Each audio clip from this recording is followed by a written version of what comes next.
विरोधी पक्ष आमच्यासाठी ह्या मतदारसंघामध्ये नव्हताच. अच्छा. हा यस, म्हणजे जर बहुजन विकास पार्टी सत्ताधारी जरी असली तरी बहुजन विकास पार्टीची ह्या भागामध्ये काय छाप आहे, त्यांची काय कामं करणं, काय करणं, त्यांची कर्तृत्व काय, हे सगळं हे आम्ही लोकांवर समजून सांगितलं. प्रत्येक मतदारावर पोहोचण्यासाठी आमची लोक तुटून पडली. मग ती महायुती पूर्ण, म्हणजे नुसती शिवसेना नाही तर पूर्ण महायुती याच्यामध्ये कामाला लागली. त्याचबरोबर आमच्या माहितीप्रमाणे, माझ्या माहितीप्रमाणे RSSचे लोक हे मतदाराबरोबर पोचत होते आणि त्यांनी मतदान करण्याचं प्रवृत्तपणा केलं, लोकांना प्रवृत्त केलं आणि म्हणून टक्केवारी वाढली. त्याचा फायदा हा शिवसेनेला झाला.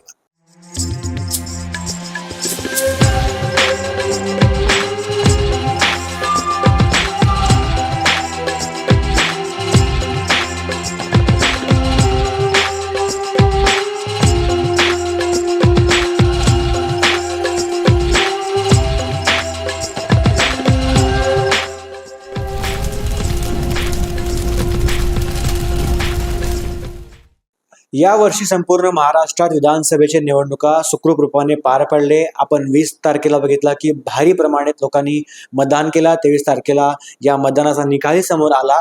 मात्र आता भाजपाचे देवेंद्र फडणवीस हे मुख्यमंत्री झाले. आपण विशेष रूपाने बात करू तो पालघर जिल्ह्याच्या असलेल्या बोईसर विधानसभा क्षेत्रामध्ये जे आंध्राचे तिकीट भेटला ते मात्र विलास तरे जे शिवसेना शिंदे गटातून उभे होते यांनी देखील मोठ्या मताने त्यांनी बाजी मारली. आज सर्व विषयावरती जिंकल्यावरती कशा प्रकारे महायुती असो किंवा शिवसेनेचे कार्यकर्ता असो, पदाधिकारी असो, त्यांनी खालच्या लेवलपासूनच्या इंटरनलमध्ये कशा प्रकारे त्यांनी तयारी केली, काय स्पेशल त्यांनी स्ट्रॅटेजी वापरली की म्हणजे त्यांचा उमेदवार कसा निवडून यावा, या सर्व विषयावरती आज आपण आपल्यासोबत बोलण्यासाठी आहेत प्रभाकर रावजी जे शिवसेनामधून सहसंपर्क प्रमुख आहेत. प्रभाकर रावजी, आपलं स्वागत आहे नवराष्ट्र चॅनलमध्ये. काय बोलणार आपण की आपला आमदार 50,000 मतांनी पुढून निवडून आला बोईसर विधानसभेमध्ये, तर कशा प्रकारे आपण तयारी स्टार्टिंग पासून केलेली आणि काय स्पेशल आपण टॅक्टिक्स वापरलेला? प्रथमतः मी आपल्याला धन्यवाद देतो की आपण आपल्या चॅनलवरती मला बोलण्याची संधी दिली. मुळात म्हणजे निवडणूक म्हणजे आमच्यासाठी नवीन नाही आणि निवडणुकीमध्ये ग्राउंड लेवलपासून आमची तयारी होती, बूथप्रमुख पासून तयारी होती. परंतु सर्वात जास्त मतदारांचं म्हणा किंवा जनतेचं एकनाथ शिंदे यांच्यावरती असलेला विश्वास आणि प्रेम आणि मुख्यमंत्री आणि दोन्ही उपमुख्यमंत्री ह्या लोकांनी कामाचा लावलेला सपाटा ह्याचा सगळ्यात जास्त फायदा झाला. एक दुसरा विशेष म्हणजे लाडकी बहीण योजना. आमच्या ह्या मतदारसंघामध्ये 60,000 लाडक्या बहिणीच्या लाभार्थी आहेत. त्याचबरोबर अंगणवाडी सेविका, बचत गट आणि आशा वर्कर ह्या सर्व ज्या महिला असतील, त्या जे कामगार असतील आणि लाभार्थी ह्यांचा सर्वात जास्त फायदा ह्या आमच्या मतदारसंघामध्ये झाला. आम्ही त्यांच्यापर्यंत पोचलो आणि त्यांनी मनापासून ठरवलेलं, मतदारांनी व ह्या जे लाभार्थी होते आमचे व आशा वर्कर म्हणा, बचत गट म्हणा, ह्या लोकांनी ठरवलं आणि त्याचा तो जास्त इफेक्ट झाला. त्याचबरोबर आमच्या कार्यकर्त्यांनी अहोरात्र मेहनत घेतली. प्रत्येक मतदारावर पोचण्यासाठी आमची लोक तुटून पडले. मग ती महायुती पूर्ण, म्हणजे नुसती शिवसेना नाही तर पूर्ण महायुती याच्यामध्ये कामाला लागली. त्याचबरोबर आमच्या माहितीप्रमाणे, माझ्या माहितीप्रमाणे RSSचे लोक हे मतदाराबरोबर पोचत होते आणि त्यांनी मतदान करण्याचं प्रवृत्तपणा केलं, लोकांना प्रवृत्त केलं आणि म्हणून टक्केवारी वाढली. त्याचा फायदा हा शिवसेनेला झाला. आता तुम्ही मला सांगा, 60,000 लाभार्थी, मी 50,000 मतं पकडली त्यांची, फक्त लाभार्थ्यांची बायांची 50,000 पकडली. 10,000 आम्ही सोडली त्याच्यामध्ये. म्हणजे राष्ट्रवादी असेल, काँग्रेसमध्ये असेल, सगळे लाभार्थी सगळेच आहेत, सगळ्या पक्षाचे लोक आहेत. त्यामुळे आम्ही 10,000 मतं सोडली. बाकी आशा वर्कर हे सगळे पकडले तर ती लाखापर्यंत सगळी मतं जातात. मग आमचे कार्यकर्ते, मग त्यांचे नातेवाईक हे सगळे पकडले ना, आणि म्हणून हा 1,70,000चा टप्पा आम्ही पार केला. त्यामुळे हा जो संपूर्ण महाराष्ट्राचं इलेक्शन झाला, ह्या इलेक्शनमध्ये, ह्या निवडणुकीमध्ये सर्वात जास्त फायदा ज्या योजना आणल्या त्या योजनेमुळे लोकांनी भरभरून मतदान दिलं. अच्छा. त्यात जे रखडलेले प्रोजेक्ट होते ते प्रोजेक्ट शिंदे साहेबांनी, फडणवीस साहेबांनी, अजित पवार ह्या सर्वांनी जोरात सुरू करून सुशिक्षित मतदारसंघामध्ये आपल्या सरकारची छाप त्यांनी पाडली. त्याचा पण फायदा झाला. म्हणून सरकार आपली स्थापन झाली. Yes. मुख्यतः आपण प्रश्न विचारूया. संपूर्ण महाराष्ट्र तुम्ही सांगितला, ओव्हरऑल तुम्हाला व्ह्यू दिला. जर आपण बोललो विशेष तर बोईसर विधानसभा क्षेत्रामध्ये, तर काय यंत्रणा आपण राबवली की म्हणजे जेणेकरून जे अपक्ष उमेदवार असो किंवा विपक्ष असो, ज्यांना काय अनुभव असेल नसेल, शिवसेना असणे नकलीचा एक फरक यामध्ये निवडणुकीच्या समोर आला, तर काय यंत्रणा आपण काय राबवली? नाही, यंत्रणा म्हणजे काय, आमची जी फळी होती काम करण्याचे जे कार्यकर्ते होते ते घराघरात पोचवत होते. आता काही लोकांनी यंत्रणा वेगळ्या पद्धतीने काही बोलतात.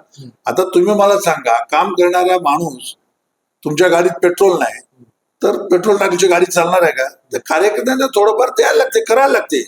हे सगळे पक्ष करतात, हे काय वागवून हे सगळे पक्ष करतात आणि त्यांचं आमचं समर्थन करायलाच पाहिजे. परंतु आमचे कार्यकर्ते मतदारावर पोचले, हीच खरी यंत्रणा आमच्याकडे. कार्यकर्ते म्हणजे आमची जी फळी आहे युतीची, महायुतीची आमची जी कार्यकर्त्याची फळी आहे, मग ते बीजेपी असू द्या, अजित पवार राष्ट्रवादी गट असू द्या, आमचं शिवसेना म्हणा किंवा इतर कोणी आमचे घटक पक्ष होते, RPI होते, सर्वच पक्ष होते, मग आमचे विवेक पंडित होते, त्यांचे पण पक्ष आमच्या बरोबर होता. ह्या सर्व कार्यकर्त्यांनी अगदी तळागाळात जाऊन कार्यकर्त्यांना, मतदारांना भेटणं हीच मोठी यंत्रणा. बिलकुल. विरोधी पक्ष कुठे मागे गेला आणि तुम्ही कुठे लीड घेतला, काय वाटतं तुम्हाला याच्यावर? ओव्हरऑल तुम्ही काय टिप्पणी देणार?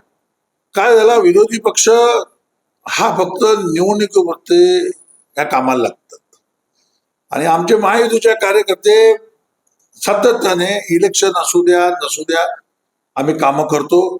त्यांच्यामुळे आमचा सर्वांचा जनसंपर्क भरपूर असतो आणि त्या जनसंपर्क आणि आमची टीम फार महत्वाची होती. म्हणजे आमच्या वरच्या लेवलची टीम जी होती, सर्व कव्हरेज बाकीचं सांभाळायला, ती पण स्ट्रॉंग होती.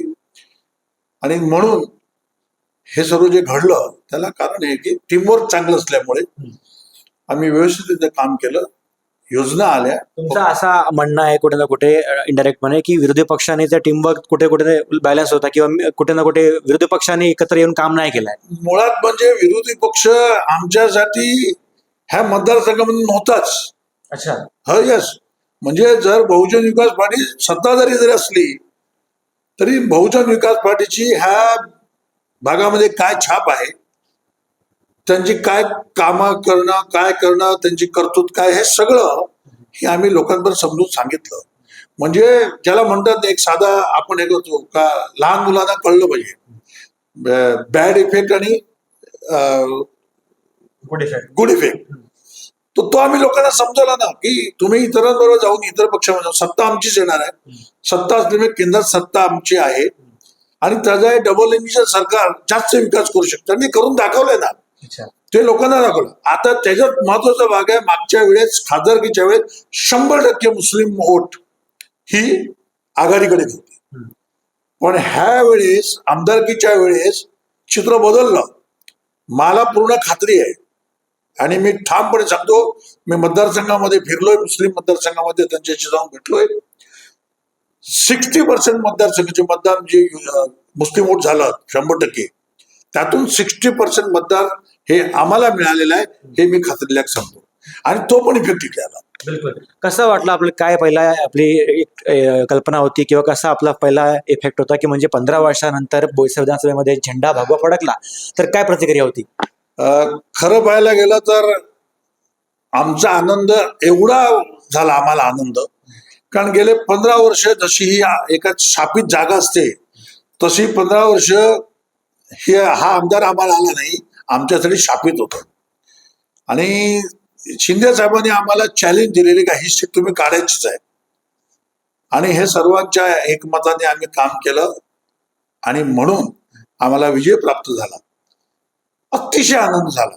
म्हणजे एक शिंदे साहेबांना आणि ह्या युती शासनाला आम्ही एक दिलेली भेट आहे ती. म्हणजे आमच्या बोईसर मतदारसंघाची आम्ही शिंदे साहेबांना दिलेली भेट आहे. ठीक. आपला आमदार निवडून आला. आपण शेवटचा प्रश्न घेऊया प्रभाकर सर, की काय आपली अपेक्षा आहे, जनतेसाठी आपण काय करणार आहे, कुठलीही संकल्पना आपण मनात ठेवली आहे की ही विषय घेऊन आपण मतदारसंघामध्ये जायचं आहे, लोकांचं काम करायचं आहे?